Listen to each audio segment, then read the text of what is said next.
Hi, I'm Suze Moore and welcome back. Today we're going to join Nat again in Crimson Poison, the first book in my Nat Walker adventure series. We left Nat in chapter 66, having beaten the evil Berserker army with Tumen Vachir. And since then her energy has drained away and she's been ridden on the back of a horse through the terrible Mongolian winter.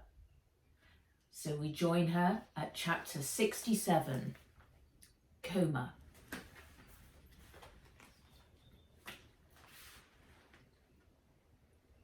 The drumming of horses' hooves pounded through Nat's ears, tattooing her mind with their rhythm.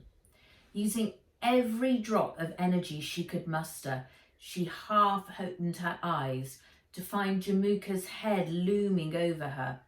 His eyes were screwed tight against the biting wind, and his hat was pulled low over his ears, and the fur flaps anchored it in place.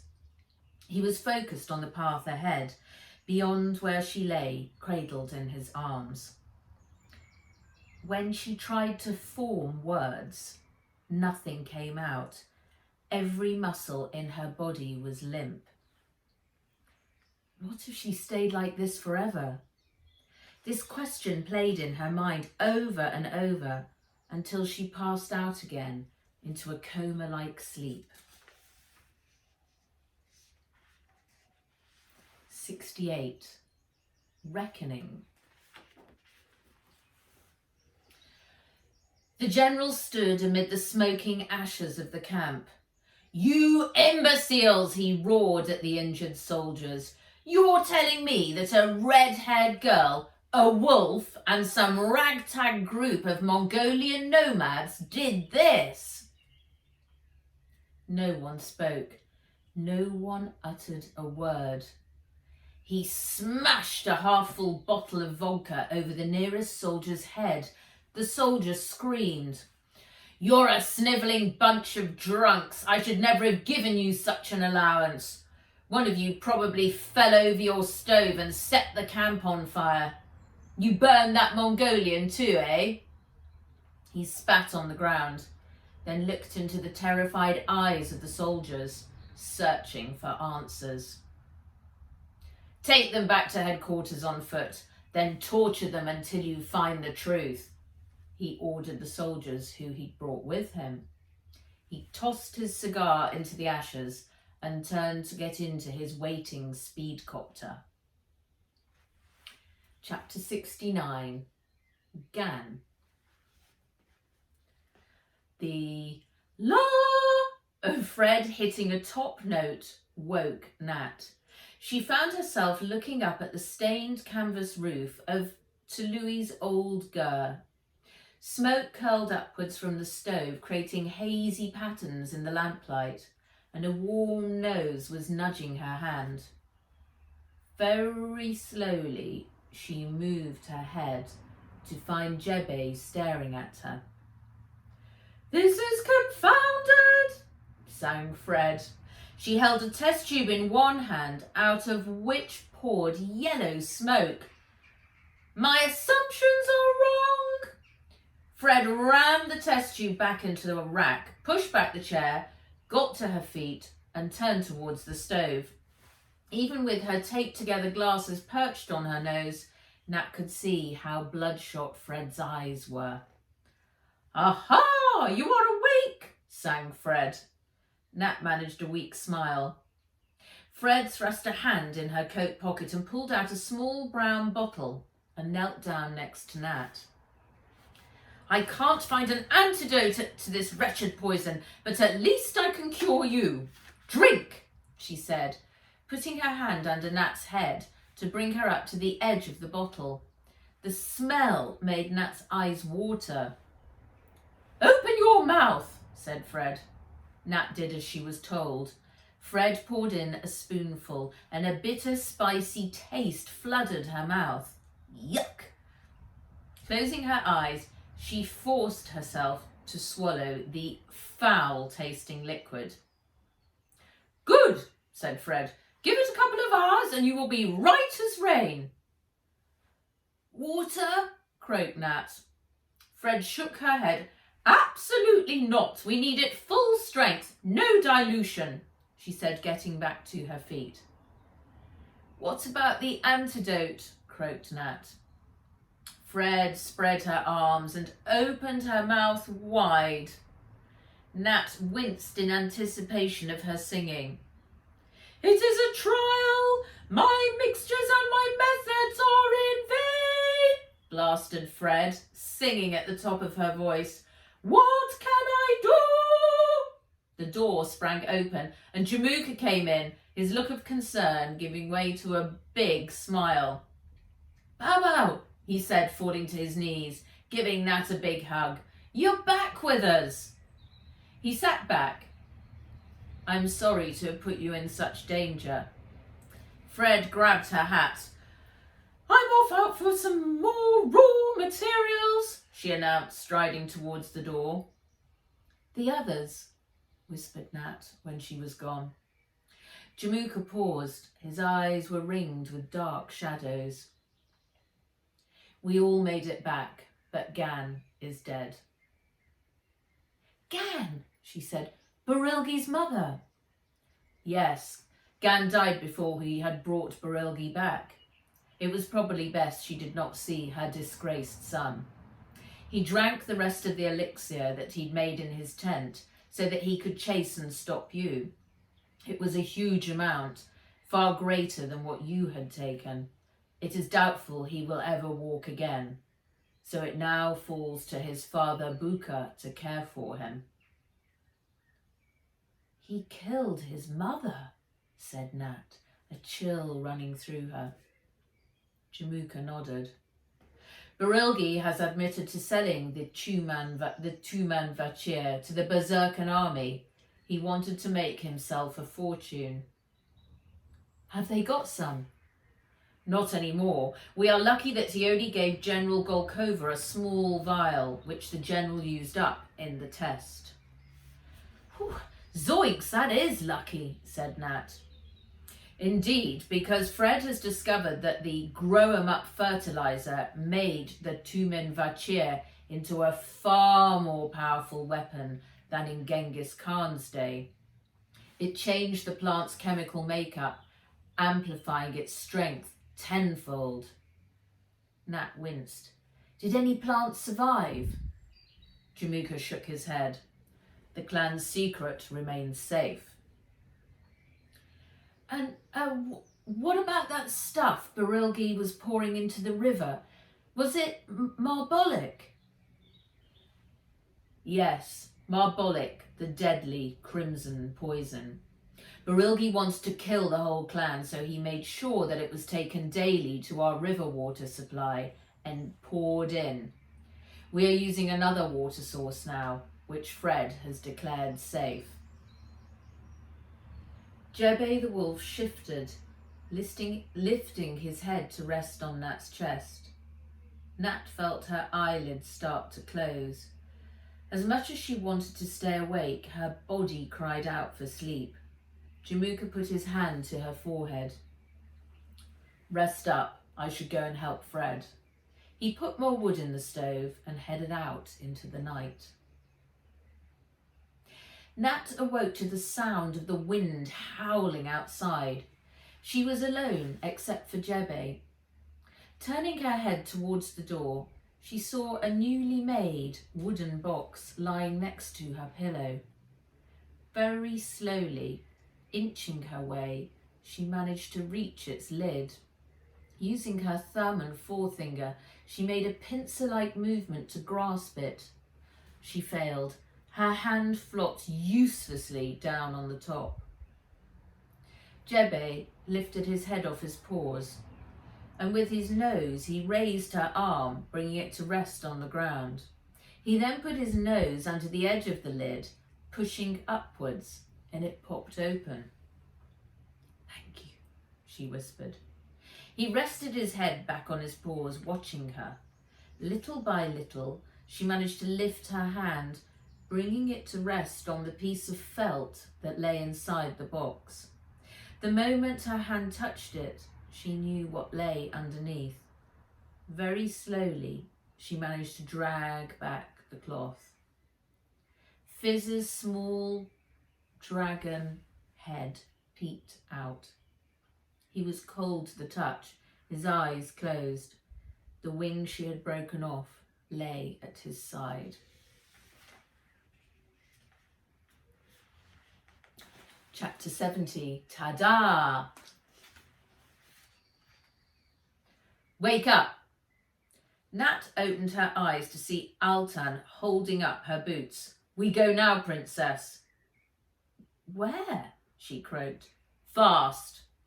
He didn't wait for her response. He reached down and lifted her arm out from underneath the blanket and pulled. Like a puppet on strings, she came to her feet, but a wave of dizziness washed over her and the room started to spin. But just as she was about to collapse back, Altan put her arm around his shoulders to prop her up.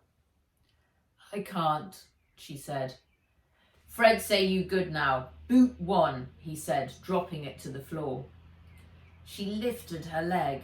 It trembled with the effort, but she was amazed to find she could move and place it in the boot. Next, he said, dropping the other one. No sooner was she booted than he was sticking her hat on her head, helping her pull on her coat and gloves and hurrying her to the door. They stepped out into bright sunlight. Nat put her hands up to shield her eyes from the glare. The wind slapped her cheeks. Everywhere was quiet, deathly quiet, until Altan let out a low whistle. And a familiar whinny broke out across the camp. Her horse came walking towards her between the gers. The moment it spotted her, it broke into a trot. Altan caught its reins. It bent its head and started to nuzzle Nat, searching for a snack.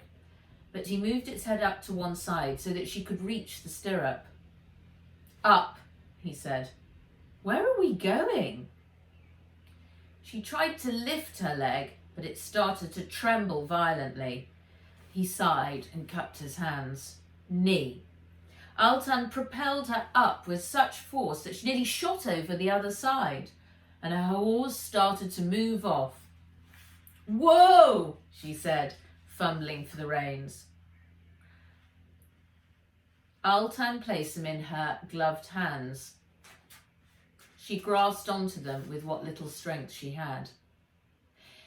He put his lips together and let out another whistle.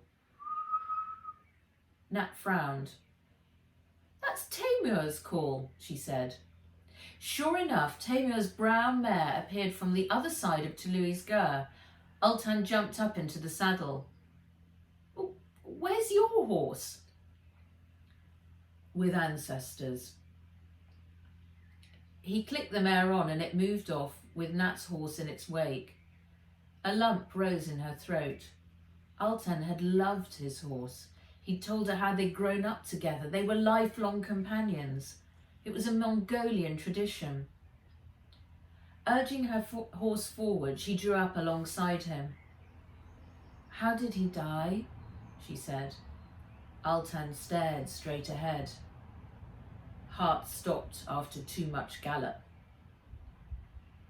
I'm sorry, he was a brave horse. Altan kicked Taymur's horse into a trot. Nat took a deep breath and spurred hers on. They passed into the thick forest.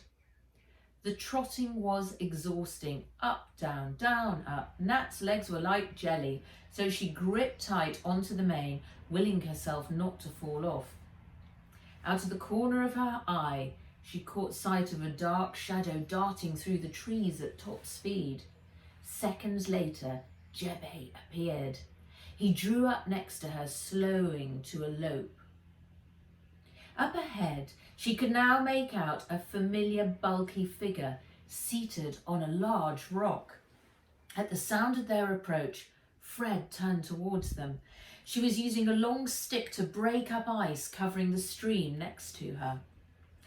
Well, that took some time. I was worried you weren't coming back. Sorry, said Altan, jumping down. Fred stood up and walked over to Nat's horse, offering her a hand down. Nat swung her leg out of the saddle and Fred caught her. "Right, let's get to work," she said, helping Nat over to the rock. A long rack of test tubes, glass bottles, a needle and a surgical steel tray lay on a camp table. "What's this for?" said Nat. "Once I've got the water from the stream, I will take your blood," said Fred. Nat quivered. "Blood?"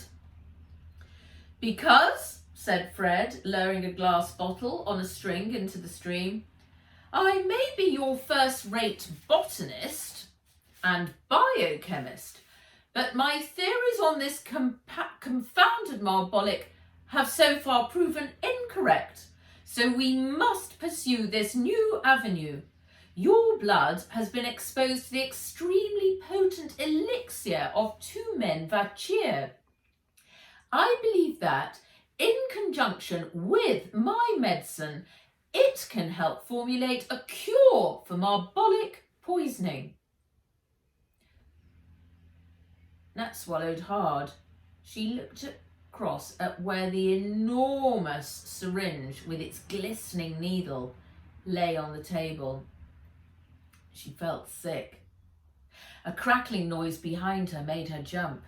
She turned to see Altan fanning the flames of a neat pile of burning twigs. Nat watched as Fred pulled the bottle from the stream, set it down on the rock, and picked up the syringe. She looked up at Nat, her shaggy grey hair rigid with frost and her round glasses steamed up. Nat shrank back from her, and Jebe let out a low growl. Chapter 71. Blood. "Wolf, stay down!" shouted Fred, pointing the needle towards him. Jebe lowered his head, digging his paws into the snow, ready to pounce. He let out a deep growl. Altan sprang forward between Jebe and Fred. He crouched down to look Jebe directly in the eyes. Jebe whined and sat down. Altan placed his hand on Nat's shoulder. She looked up at him. She was trembling from head to toe. "I can't do this." "Must, princess." The look of desperation in his eyes made her heart sink. "Right, coat off. Let's get practical and get on with it," said Fred. Nat felt like a trapped animal. "Now?" "Yes. I shall refer to this as my elixir. That's the proper alchemist's term." "But alchemists aren't real, are they?" said Nat. Fred pointed the syringe at her.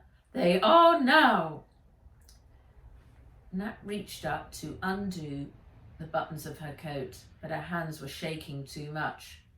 Altan reached under her neck for the top button, his warm hands grazing the skin under her chin. "Chop, chop," said Fred. He helped her out of the coat, and she shivered as the cold wrapped its icy tentacles around her. "Sleeve up!" Fred moved in closer.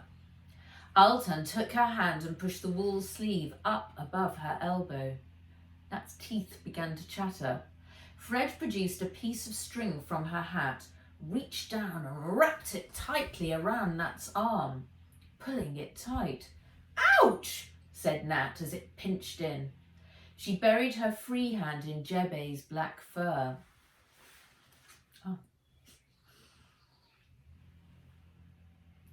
"We need the pressure," said Fred, holding up the syringe. Nat gulped. "Is the needle clean?" Good point." Fred reached into her pocket, brought out a bottle and removed the cap. "Eye rag?" said Altan, sniffing the air. "Oh, I ran out of surgical alcohol a while ago," said Fred, dipping the needle into the bottle. "This will do the trick." Nat looked at Altan. "Right," said Fred. taking hold of Nat's arm. She poured the rest of the irag over the skin. The fumes made Nat's eyes water.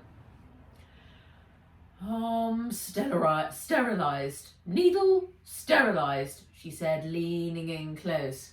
I spy a good vein here, she sang. She drove the needle into Nat's arm. Ah! Cried Nat. Steady, said Fred. Altan took hold of Nat's shoulders while Fred released the string.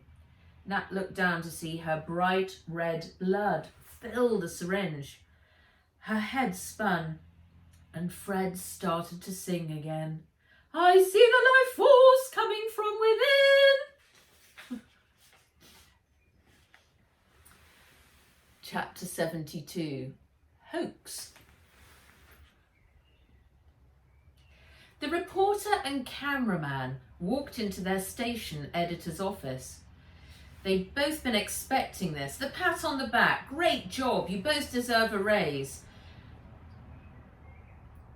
All for the piece that they'd done on the General. It was still making world headlines, even now, days after its release. But they were surprised to come in and find the head of human resources and the station's security chief in the office as well. And no one was looking in a celebratory mood. Take a seat, said the editor, directing them to a pair of chairs set up opposite the committee. This is a formal meeting which is being recorded, began the Human Resources Director. What's going on? Said the reporter. We've been passed details from the Berserker Army about the bribe you both took to broadcast their elaborate hoax, said the security chief. What? Said the reporter and cameraman, jumping up out of their chairs in unison. The $250,000 US apiece bribe is now sitting in bank accounts in your names in Novorovo Bank, said the security chief. There was no bribe. The whole super soldier thing was real. We saw it with our own eyes. I filmed it, said the cameraman. That film was a hoax made by Berserker using the latest CG techniques. You took the money and made us look like fools, said the editor, his face red with fury. We didn't. We took nothing. It was real, said the reporter, jumping to her feet. As real as this meeting is now, as this building stands. Fools! The moment this gets out, our reputation is gonna be in shreds. The editor slammed his hand down hard on the desk. But it was real. They have a super soldier. I'd stake my life on it, said the cameraman. Well, you've staked your job on it, you greedy idiot. You're both fired, said the security chief.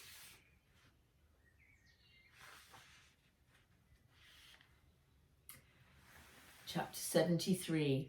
Antidote. Nat could hear women's laughter, a child giggling and the low rumble of conversation. Her eyes flickered open. She was lying on her back, and for a moment she thought she was dreaming. Her last memory was of Fred and her giant needle. Princess, said Altan. Suddenly a cheer went up. She moved her gaze from the ceiling to see that the ger was packed with smiling faces.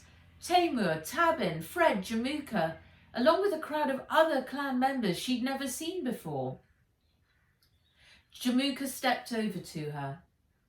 Thanks to you, Fred was able to make an antidote, he said, his brown eyes shining. From my blood, said Nat. Strange as it may sound, said Fred, chewing on a piece of arul. Sorry I had to take so much, but it did the job. Nat's arm was throbbing. Oh, it hurts. It's a good job you passed out. I had a devil of a time drawing it out of you, said Fred. Jamuka put a bowl to Nat's lips. You need to rebuild your strength. She took a sip, and the warm taste of boiled mutton filled her mouth. How long have I been asleep? All afternoon, said Jamuka. Jebe has not left your side. She reached over and buried her fingers in the wolf's thick fur. He looked up, moving his head to come to rest in her lap. Temur stood up. He was holding a bow and an instrument that looked like some kind of violin. He drew the bow across its strings, and a screeching moan erupted throughout the tent. Nat gritted her teeth. He opened his mouth, and a deep, gravelly gurgle rose from his throat. But not to be outdone, Fred leapt to her feet, flung her arms wide, and released an ear-splitting operatic high note. The clan gasped in horror, hands flying to mouths, and a child screamed, but it didn't stop Fred, who was now climbing up through an octave. Temur frowned. He started furiously sawing at the strings with his bow, and the gurgling from his throat became a deep rumble of thunder. Without missing a beat, Fred hit another top note. Jebe threw back his head and began to howl. The noise was cacophonous, deafening, and unexpectedly uplifting. Nat felt a giggle burbling up in her throat. She caught Alton's eye, and the two of them burst into fits of laughter.